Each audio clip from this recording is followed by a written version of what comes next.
Hi, I'm Ben Amon and with Cole Becker, and we did our presentation on artificial reproductive technology, also known as ART. So, the history of ART, the first embryo transfer started in the 1890s. However, these were actually not in humans, they were non-human species such as rabbits and dogs.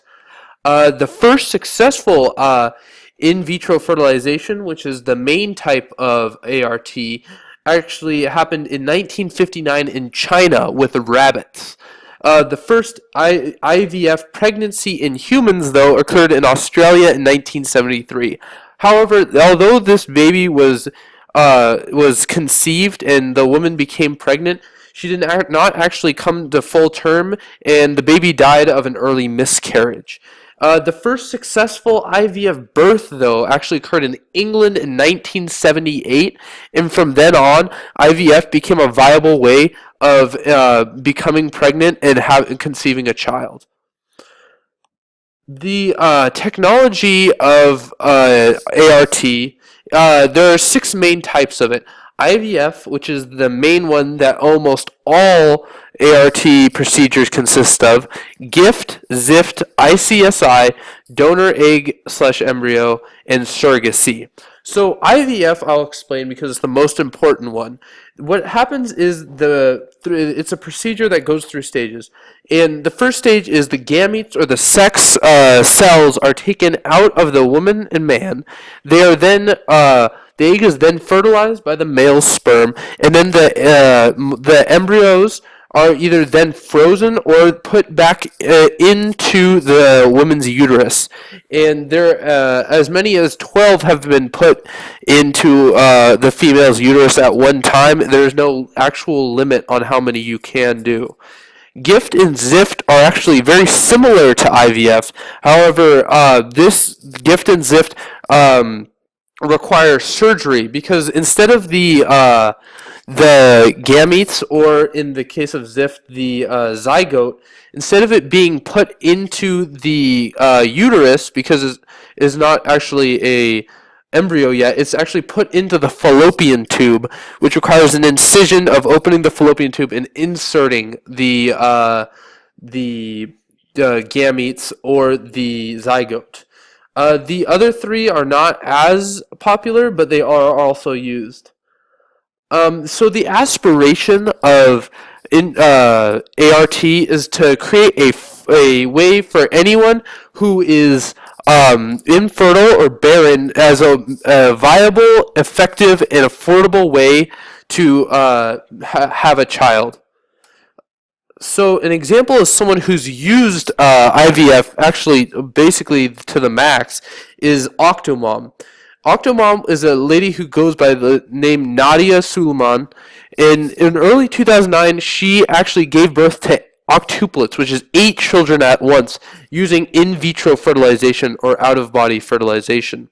So she actually had 12 embryos placed inside her, the more than anyone has ever had before. The recommended amount maximum is 4, and she went way over that because there's actually no limit to it. This is the first octuplet birthing of that has been completely successful. It turns out later, though, that she was on welfare, using her welfare money to make this procedure happen, as well as receiving donations for this procedure, specifically for this procedure. So there are some ethical issues when it comes to the use of ART and more specifically in vitro fertilization, IVF.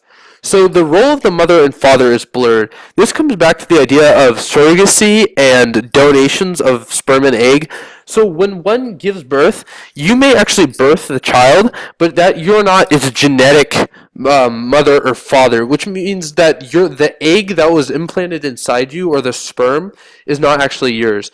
This comes into play like, how does the true genetic mother of the child actually have a say in what the child does, or is it completely removed and separated? This also, if you're the surrogate mother, should you have any say in how the child is brought up, what happens to that child?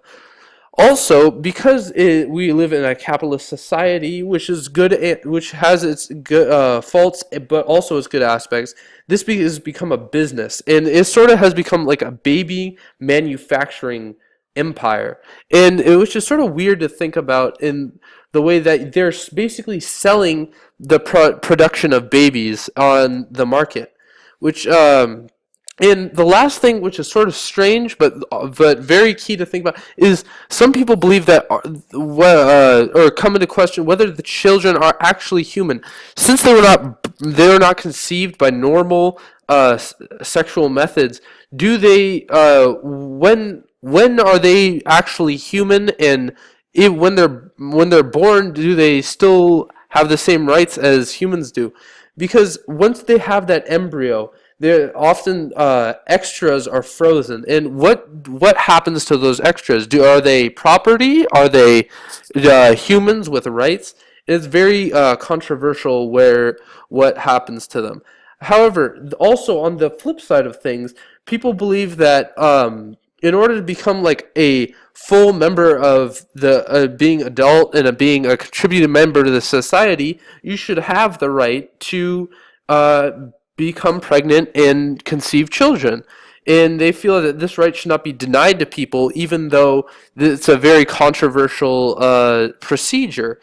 So there are two sides to that is not totally clear which side is right, but those are some of the ethical issues that come into play. And this brings us to the more practical issues with the implementation of ART. So this has to do with the cost being extremely high. One procedure of IVF can cost upwards of $11,000, and it's not even guaranteed to work. So this means that the the availability of this procedure is extremely low, considering that it is also not available to those on the lower end of the economic class system, because it was also not covered by health insurance, since they don't believe that it's like a necessary, or it's just not covered. Also, the procedure themselves have extremely low success rates. Around 13% of all procedures actually come to fruition and result in a child or children being born, which is extremely low compared to the actual natural way of conceiving children. Also, there are currently no regulations on ART, what is right, what is wrong, what can and can't you do. For example, with Octomom, she put in 3 times the recommended maximum of embryos into her uterus, which could lead to complications in health of the mother, as well as the children who are supposed to be born. So while it is their choice, it's strange to think that as many embryos as you want can be put in there, and you can just you can try to give birth to as many children as you please. So, but people claim that this is their right, this is what they should be able to do. So there is really two sides there, whether you think that people should have the freedom to conceive children no matter what the cost, it's like a right to them, or are there some things that you shouldn't do, or should you do it, but it should have regulations on it. So those are really the 3 main ways you can view this topic. And yeah, so here's our bibliography, and thank you very much.